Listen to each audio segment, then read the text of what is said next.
네, 소개 감사드립니다. 방금 소개받은 순천향의대 정신건강의학과에 근무하는 이화영입니다. 감염병과 자살, 그리고 재난과 자살, 요거에 대해서 말씀을 드릴 거고요. 부천시 자살예방센터 심포지움 축하드립니다. 그리고 이 자리에서 발표하게 되어 영광입니다. 오늘 말씀드릴 것은 이렇게 자살 관련 통계, 그리고 감염병, 또 재난과 자살, 그리고 감염병 이후 또는 감염병이 있을 때 자살 예방 대책, 이런 것에 대해서 말씀을 드리도록 하겠습니다. 얼마 전에 2019년 자살 통계가 나왔죠. 그래서 2018년보다 약간 늘긴 했죠. 약간 늘긴 했는데 2018년에 비해서 약간 늘어난 거는 몇 가지 이유가 있을 텐데요. 여러 가지 유명인의 자살 이런 것들이 아마 영향을 미쳤을 것 같은데, 어쨌든 13,000명이 넘는 이런 아주 많은 숫자가 우리나라에서 자살을 하고 있는데, 이것이 교통사고하고 비교를 해보면 한 20년 전서부터 비교를 하면 아주 이 역크로스를 하고 있습니다. 이게 한 20년 전쯤에는 교통사고가 한 거의 15,000명 이 정도 됐었는데, 10,000명이 넘었었는데 지금은 3,000명대로 줄었습니다. 근데 자살은 예전에 현재 교통사고 숫자 정도였다가 지금은 한 13,000까지 올라갔죠. 그래서 역크로스를 하고 있는데, 그간 한 거의 20년간 교통사고와 관련해서 아주 많은 국가적인 노력이 있었습니다. 민간 단체도 그렇고. 그래서 현재 대한민국도 자살에 관련해서 국가적으로 또 민간에서도 관심을 갖고 지금 여러 가지 작업들을 하기 시작하는 단계라서 앞으로 많이 자살률이 많이 감소하지 않을까. 그리고 오늘 같은 이런 심포지움을 통해서 여러 선생님들이 뜻을 모으면 앞으로 한국의 자살률이 많이 감소하지 않을까, 이렇게 생각을 해봅니다. 이게 10대 사망 원인을 매년 통계를 내는데요. 10대 사망 원인이 전체 사망의 한 절반을 설명한다고 합니다. 그래서 한 나라의 사망률을 줄이기 위해서 10대 사망 원인에 대해서 중점적으로 관리를 하게 되는데, 92년도에는 아주 맨 꼴찌에 10등의 자리에 있었는데 6년 간격으로 점점 올라가죠.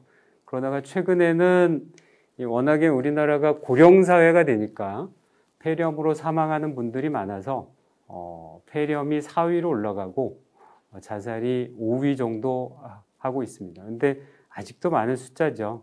그래서 자살에 대해서 많이 관리를 하는 것이 필요하다. 전 국가적으로도 자살 예방이 필요하다. 이렇게 말씀을 드릴 수가 있겠고요.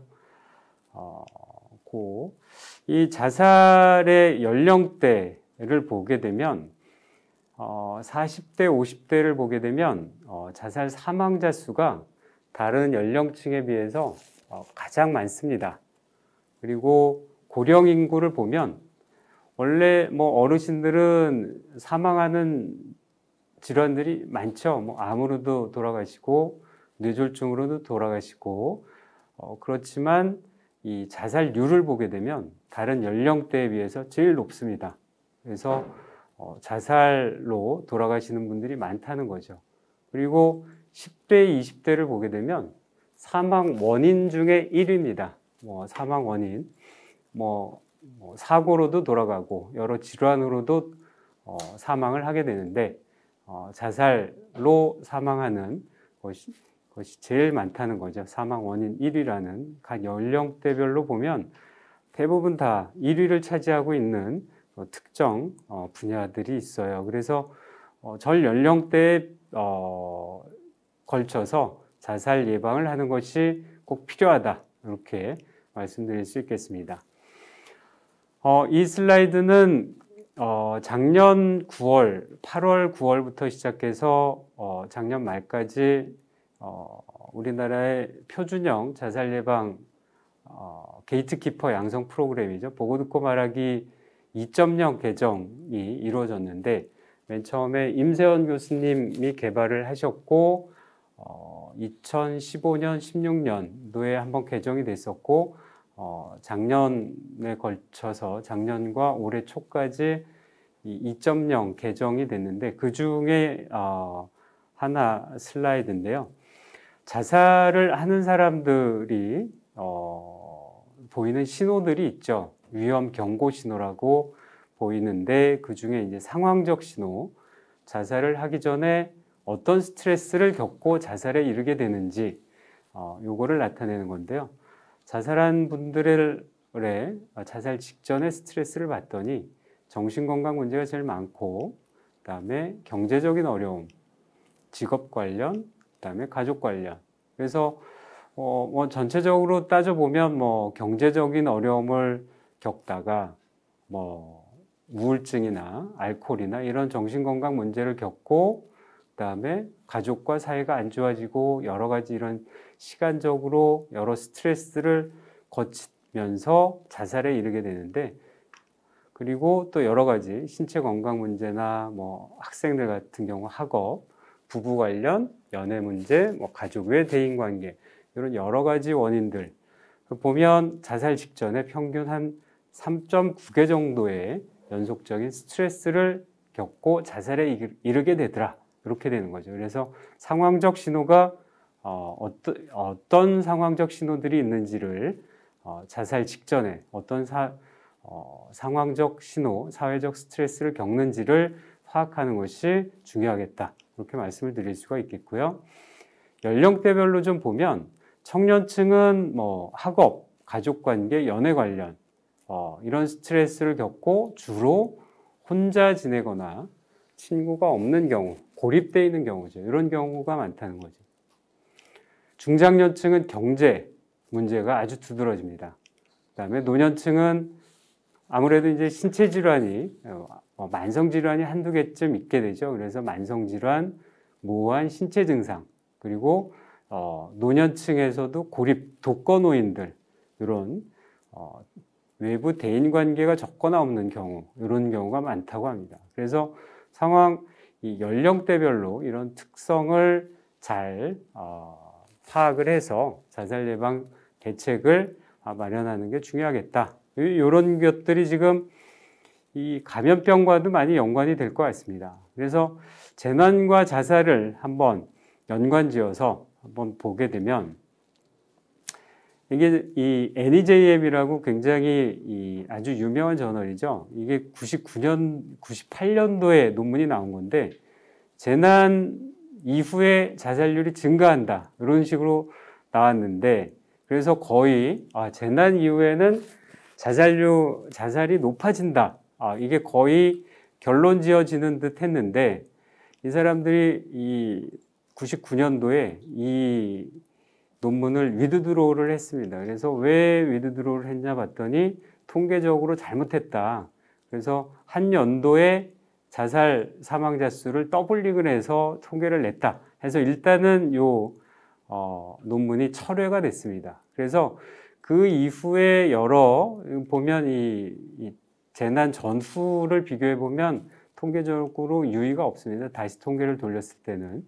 그래서 일단 위드드로우이 됐고 그 이후에 여러 가지 논문들을 보게 되면 타이완에서도 지진이 많죠. 그래서 지진 이후에 사망자 수를 봤더니 이 지진 이후에 세로로 그어진 선이 재난 시점인데요. 99년 9월 21일에 지진이 있었는데 그 이후에 보면 이 자살 사망자 수가 자살률이 높아진 것을 볼 수가 있습니다. 그래서 특징적으로 재난 이후에 특히 지진 이후에 자살 사망률이 높아진다. 이렇게 이제 이 논문에서는 결론을 내렸었고요. 재난을 겪게 되면 이제 외상후 스트레스 장애를 겪게 되죠. 그래서 외상후 스트레스가 자살과 연관이 되고, 그래서 지진 이후에 자살률이 증가했을 거다. 이렇게 얘기를 하고 있습니다. 요런 경우 대개 한 1.46배, 42% 이렇게 자살이 증가한다. 이런 식으로 이제 논문을 쓰고 있는데, 근데 또 반면에 재난 이후에 자살률이 감소한다. 이렇게 얘기를 하는 경우도 있습니다. 그래서 이 일본 지진이나 미국에서 이 캘리포니아의 LA 대지진 이후에 자살 사망률이 감소했다. 이런 식으로 얘기를 하는데, 저 미국 같은 경우는 그 당시에 미국의 자살률이 감소하는 추세였었다. 그래서 아마 자살 이후에 그 영향을 받아서 자살률이 감소한 거 아니냐. 지진의 영향으로 자살률이 감소했다기보다는 자살률이 감소하는 추세에 따라서 감소한 것이 아니겠느냐. 이렇게 얘기를 하고 있습니다. 또 하나는 이제 그 카트리나죠. 허리케인 이후에 멘탈 일리스와 자살 경향성에 대해서 조사를 한 연구인데요. 이 연구에서 보면 이 재난 이후에 PTSD나 우울이나 불면이나 이런 정신 건강 문제, 정신 건강 질환은 늘었는데 스위사이달, 자살 경향성은 줄었다. 이렇게 결론을 내리고 있는데, 요거에 대해서 이 우울증이라든지 불면증, 이런 불안증, 이런 멘탈 일리스에 대처하면서 그런 아주 이 경한 질환들을 대처를 하면서 외상후 성장과 관련된 이런 대처가 늘어난 거 아니냐 해서 결국에 정신적인 어떤 문제들은 많이 생겼는데 그것들을 대처하다 보니 자살률은 결론적으로 감소한 게 아니냐 이런 식으로 이제 결론을 내리고 있습니다. 그래서 이 자살, 이 재난과 관련돼서 되게 재난이 딱 일어나게 되면 재난 이후에는 아주 재난 직후에는 긍정적인 감정이 쭉 올라오죠. 아주 이 재난 시에 영웅적인 활동을 한 기사들도 많이 나오고 그러면서 긍정적인 감정이 올라가게 됩니다. 그래서 이 재난 직후에 아주 요 짧은 시기를 이 허니문 피어리어드라고 하죠. 근데 이 허니문 피어리어드가 지나고 나면은 이제 이 재난의 영향들에 의한 현실적인 문제들이 드러나게 됩니다. 그러면서 부정적인 감정들이 늘어나게 되죠. 그래서 다시 긍정적인 감정이 줄고 부정적인 감정들이 늘어나게 됩니다. 그러면서 다시 회복이 되다가 한 일주기 정도에 다시 이 애도 반응 이런 것들이 나타나면서 떨어졌다가 다시 이제 긍정적인 감정이 올라가게 됩니다. 그래서 재난 직후에는 이 긍정적인 감정이 올라가면서 일시적으로 자살률이 감소할 수도 있겠다. 이런 식으로 얘기를 하는데 그 시기를 이 허니문 피어리어드 또는 풀링 투게더 이런 식으로 표현을 하게 됩니다.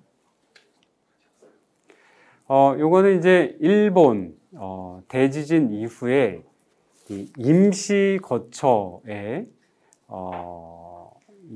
머무는 분들, 거기에 거주하는 자기 집을 잃어버리고 임시 거처에 옮겨진 분들이 꽤 많으셨죠. 그런 분들의 이 자살 경향성을 조사를 한 건데 1년, 2년, 3년 보니까 점점 자살률이 증가를 하고 있죠. 다른 지역에 비해서 자살률이 증가를 하는 걸 알 수가 있습니다. 그래서 이 시기에는 평상시에 예전 자기 집 같은 경우는 자신의 집 같은 경우는 주변에 이웃도 있고 교류할 분들이 많았는데 임시 거처로 가면서 사생활도 노출이 되고 그러면서 평상시에 관계를 맺었던 분들과 관계도 끊어지게 되고 이런 여러 가지 영향들에 의해서 자살 경향성이 올라가는 것을 볼 수 있습니다. 현재 우리 자가격리라든지 아니면 확진돼서 치료를 받고 있는 분들, 이게 격리와 고립이죠. 격리와 고립, 이전에 맺었던 관계들과의 단절, 이런 부분들이 아마 그런 것들이 오래 지속이 되다 보면 자살 경향성은 올라가지 않을까, 그렇게 예측을 해볼 수 있겠습니다. 요것도 이제 이 대지진 이후에 이 남성과 여성의 자살을 본 건데요. 이 지진 이후에 남성은 자살률이 떨어지죠. 근데 여성은 살짝 떨어졌다가 다시 올라갔다가 떨어졌다가 올라가죠. 그래서 이 남성은 재난 직후에 떨어지는 경향성을 보이다가 올라가죠. 다시. 근데 여성은 떨어졌다가 잠깐 올라갑니다. 그래서 현재 우리나라 지금 전반기의 자살 임시 통계를 보면 이 뭐 국감 자료에도 나왔었지만 젊은 여성의 자살률이 올라가고 있죠. 뭐 여러 가지 해석이 많기는 한데 그 여성이 비정규직의 비율도 높고 뭐 경제적으로 불안정한 분들이 더 많고 이런 그런 데이터와도 거의 비슷할 것 같고 지금 일본도 젊은 여성의 자살이 많다고 그러죠. 그래서 이런 부분들은 조금 더 연구를 더 추가적인 분석이 필요할 것 같지만 어쨌든 재난 이후에 자살률이 살짝 떨어지는 이런 통계를 볼 수는 있을 것 같습니다. 그러니까 남성과 여성이 조금 다르죠. 이런 부분은 또 시사하는 부분이 또 있을 것 같고요. 이제까지는 재난 이후에 증가하는 경우 그리고 감소하는 경우 이런 경우를 봤었는데 재난 이후에 큰 차이가 없다 이런 논문들도 많은데 이 테러리스트나 오클라호마 시티 바밍 뭐 이런 스리랑카 쓰나미 뭐 이런 재난 이후들에 보면 자살이 뭐 재난과 큰 연관성은 없는 것 같다. 재난 이후에 자살률이 크게 늘어나는 것 같지는 않다. 이렇게 보고를 하고 있습니다. 그래서 지금부터 이제 재난 이후 자살 예방 대책을 어떻게 할 것인가. 어쨌든 이 코로나가 지금 현재 우리나라뿐만 아니라 전 세계적으로 미치는 영향이 엄청나죠. 또한 뭐 지금 현재 코로나 이후에 한 가지 좋아진 거라면 뭐 미세먼지는 없다. 미세먼지는 없는데 미세먼지가 없어서 좋긴 한데 그것이 이제 경제 활동이 많이 축소가 되면서 이루어진 것이라서 이 경제 활동이 축소된 이 여파가 조만간에 닥쳐올 거라는 거죠. 그리고 현재 코로나19가 미치는 영향들을 보게 되면 이 맨 위에 보면 이제 불안과 우울이 늘어나죠. 그래서 감염병의 특성은 이 균 자체가 보이지 않죠. 이 지진이라든지 허리케인이라든지 요거는 육안으로 확인할 수가 있는데 감염병은 우리가 볼 수가 없습니다. 그래서 볼 수가 없기 때문에 이 감염병의 특성 중에 하나가 불확실성이죠. 어떻게 될지 몰라요. 누가 감염돼 있는지 내가 만나고 있는 어떤 사람이 이 감염이 돼 있는지 모르기 때문에 불확실성에 의한 불안이 굉장히 큽니다. 그래서 이 전 국민 이 정신건강 상태 조사를 한 거 보면 초창기에 불안이 굉장히 많아요. 전 국민이 느끼는 불안감이 큽니다. 그러다가 우울해지죠. 이 자기가 맺고 있던 어떤 관계들이 단절이 되면서 우울로 갑니다. 그리고 최근에 이 조사된 결과를 보면 울분이 많습니다. 분노. 뭐 어떤 내가 마땅히 해야 되는 뭐 가게를 열어야 되는데 가게를 못 연다. 아니면 나는 격리되고 싶지 않은데 격리된다든지 이러한 것들이 있습니다. 그래서 이 순서를 보게 되면 불안과 우울, 분노 뭐 이런 식으로 진행이 되는 것 같습니다. 그다음에 중독성 행동이 많이 늘어나게 되는데요. 이 알코올 소비량을 보면 전체적으로는 크게 알코올 소비량이 늘어난 것 같지는 않은데 문제 음주를 했던 분들의 음주량이 늘어난다고 그러죠. 우울증도 똑같습니다. 신규 우울증 환자분이 더 늘어나는 것 같지는 않은데 기존에 약간 우울감이 있었던 분들이 더 심해지는 경향이 굉장히 두드러진 것 같습니다. 그리고 중독성 행동도 문제 음주 행동을 했던 분들이 더 문제 음주 행동을 더 심하게 보이는 경우가 더 많은 것 같고, 학생들이 학교를 안 가다 보니까 게임, 스마트폰, 인터넷 이런 것 때문에 이제 부모님하고 많이 다투는 경우가 많죠. 그렇게 이 중독성 행동들이 이제 많이 늘어나게 되고, 그다음에 특정 집단의 정신건강 위험 요소를 보게 되면 의료진의 지금 현재 어떤 정신건강, 스트레스 이런 것들이 대단하죠. 거의 소진돼 가고 있죠. 우리나라 의료진들이. 그게 굉장히 큰 문제고, 그다음에 아동 청소년들, 이 불안정한 가정에 있는 아동 청소년들이 더 힘든 것 같고요. 결식 아동들이 학교에 가면서 어느 정도 급식을 통해서 해결을 했었는데 그게 해결되지 않으면서 결식 아동들의 문제가 더 심해졌다고 그러죠. 그리고 노인들, 고립, 그리고 뇌기능 장애 위험, 움직임이 적으시다 보니까 여러 가지 이런 문제들, 취약계층의 문제들이 더 드러나는 것 같고요. 이런 여러 가지 문제들이 보면 지역사회 차원의 정신건강 지원이 떨어지죠. 이 질문을 해주신 분들 보니까 이런 언택트 시대에 어떻게 정신건강 사업을 할 것이냐. 지금 대면 서비스를 못 하다 보니까. 그래서 지역사회 차원의 정신건강 지원이 떨어지고, 어떤 외래, 진료 보기도 그렇게 수월하지 않죠. 그리고 장기 입원이나 입소시설의 감염 위험이 올라가는 이러한 코로나19로 인해서 정신건강 및 서비스 영향이 이런 식으로 많이 나타났다라고 유엔에서 발표를 했었습니다. 근데 이 재난 이후에 영향을 받는 분들이 보면 이 경제적인 어떤 활동이 줄어들게 되면서 중장년층이 영향을 많이 받게 되는데요. 한신 대지진이나 이 LA 대지진 이후에 큰 자살률의 변화는 없었는데 보면 중장년층은 자살이 늘어나더라.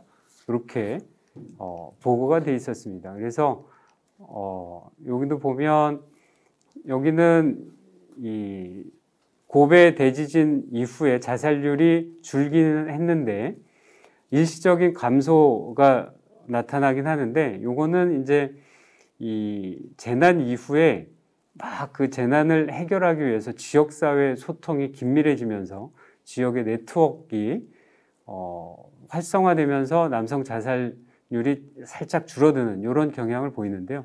결국에는 나중에는 자살률이 올라간다고 얘기를 하고 있습니다.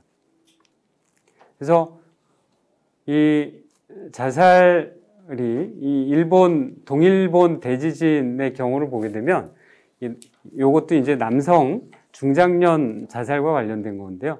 지진 이후에 남성 자살률이 살짝 떨어지는 것을 볼 수가 있습니다. 여성은 살짝 올라가죠. 아까도 말씀드렸던 비정규직의 문제 이런 것들이 있는데, 왜 떨어지나를 봤더니 이 부도되는 남성의 이 경제적인 부도가 좀 줄어드는 거예요. 근데 봤더니 이 직업적인 어떤 잡 오퍼가 더 늘어나는 거예요. 그러니까 국가적인 노력으로 어떤 직장을 제공하는 것들이 늘어나면서 부도나는 것이 좀 줄어들면서 자살률이 줄어든 것이 아니냐.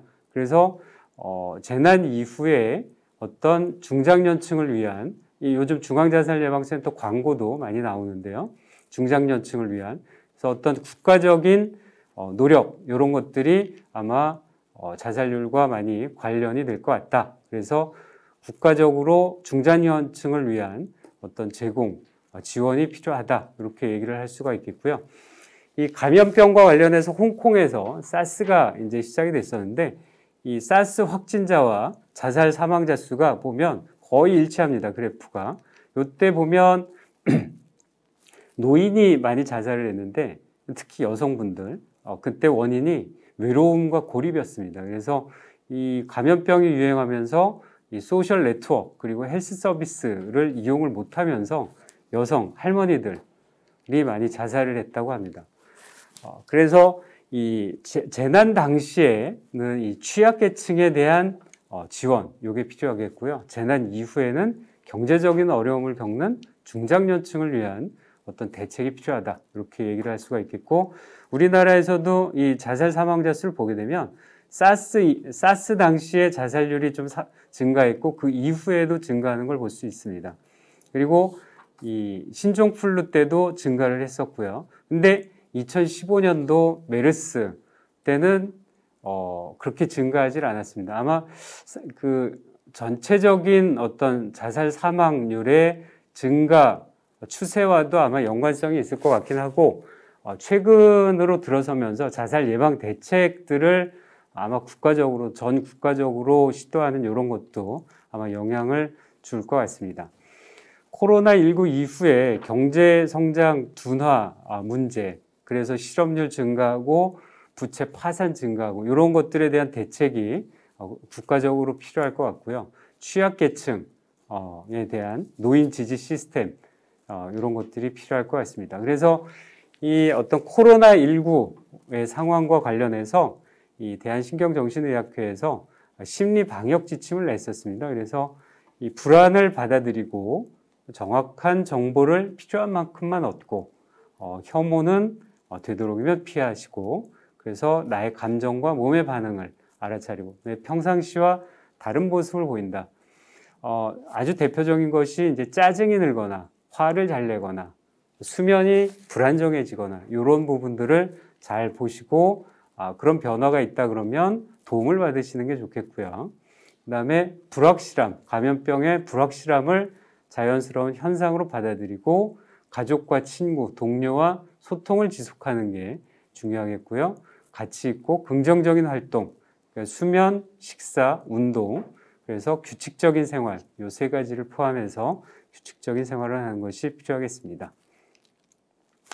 그래서 이 감염병과 자살에 대해서 마지막으로 정리를 하게 되면 여러 직역의 협업이 필요하고 이거는 국가적으로 노력이 필요하고 지금 현재 정부에서도 많은 관심을 가지고 코로나 우울, 코로나 블루 요거에 대해서 많이 관심을 가지고 있는 것 같습니다. 그래서 지속적인 정신건강 서비스 제공이 필요한데 대면 서비스가 안 되기 때문에 이 서비스를 어떻게 제공을 할 것인가는 우리의 여러 직역의 브레인스토밍이 필요할 것 같고요. 그리고 여러 가지 노력들이 지금 이루어지고 있는 것 같습니다. 그리고 성별, 연령층을 고려한 자살 대책이 필요하겠습니다. 여성, 특히 최근에 20, 30대 젊은 여성의 자살이 늘어나는데 이거에 대한 분석, 추가적인 분석이 필요하겠고요. 남성은 경제적인 어떤 어려움을 어떤 식으로 상담을 해 가고 지원을 해줄 것인지가 중요할 것 같고 노인의 고립 문제가 한동안 복지센터라든지 주간보호센터가 문을 닫으면서 어르신들이 굉장히 힘들어 하셨어요. 지금은 1단계로 풀리면서 그런 데 나가시니까 너무 좋다고 이렇게 말씀을 하시는데 그런 부분들에 대한 지원이 더 필요하겠습니다. 네, 감사합니다.